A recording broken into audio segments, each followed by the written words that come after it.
Ay, te. Kala ko yung McDo na sa repay iyo. Kung pala hindi iyo, di sana kanina naipadala ko yung Alaysa at nabaon.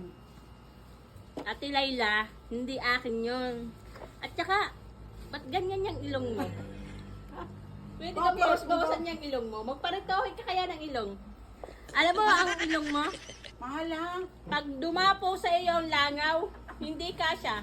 Bangyaw ang kasya sa ilong mo. Magparitohin ka na.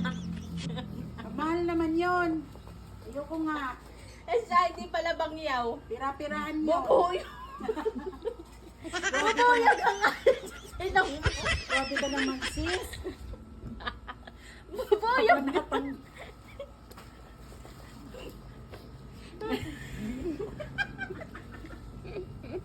Ayaw, may alalay din ng mga bangyaw. Sa kanan. Nangangatay ko yung nilong ko.